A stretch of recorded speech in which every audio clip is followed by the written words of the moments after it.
Well, Ben, this is really exciting. I've not been in your new setup here at Rose Hill. It's perfect. It is. It's a lovely barn.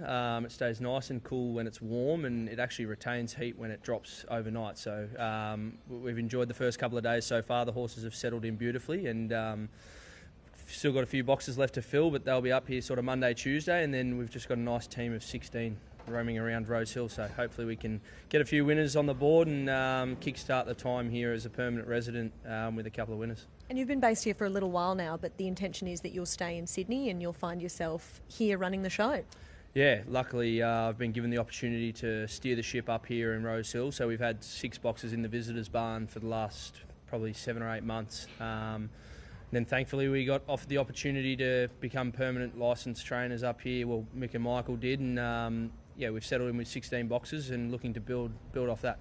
I'm really interested to ask you about a horse that's meant to be in this box, Saganti. He's actually still at Canterbury because he's moved around a lot and he was settled there, but it's ready for him after he runs today. Tell us a little bit about him.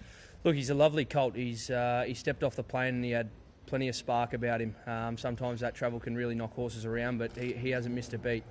He's a beautiful entire, and his work's been perfect since he arrived. And yeah, as you said, just since he got there, he's just settled in beautifully. So we just thought, let's leave him there. He can race out of there, and then once he's finished today after the Rose Hill Gold Cup, he'll walk back in here and be based out of Rose Hill. And quite an interesting backstory. We just saw Michael Kent Jr. as he was leaving. He actually found him when he was on his honeymoon. How did Ali feel about that? Well, honeymoons are supposed to be spent drinking cocktails and sitting in the sun, but Michael made sure that there was an opportunity to go and inspect some horses with Arthur Hoyu, who took him around some stables in France there. So he found him, he really liked him, and obviously really big supporters of our stable, OTI, Terry Henderson, his team jumped on board as well. So really looking forward to getting him to the races. I think he's a really great hope. He's got brilliant form. We're still learning about him in terms of his work's been perfect, but we haven't seen him race before. So, we're going to learn a lot after today, and he hasn't raced since the middle of the year. So he's only going to improve off what he does today. So he ran over 2,400 last start in a Group 1 there at Longchamp. What's he shown you since he's been working at Canterbury? What's his attitude like?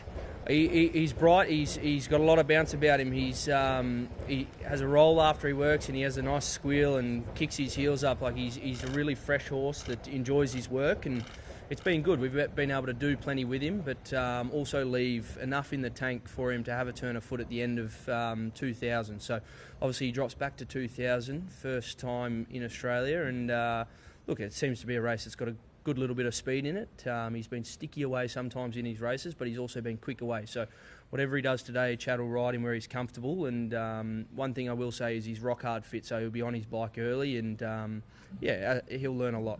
Well, that box looks very inviting for him to come home and find his new spot. So no doubt he'll run a really nice race today, but an exciting prospect going forward. Definitely. We're really looking forward to putting him in our system. And, as I said, what he does today he's only going to build off. So looking forward to it, and hopefully he can be in the money. Best of luck and welcome to Sydney officially. Thank you very much.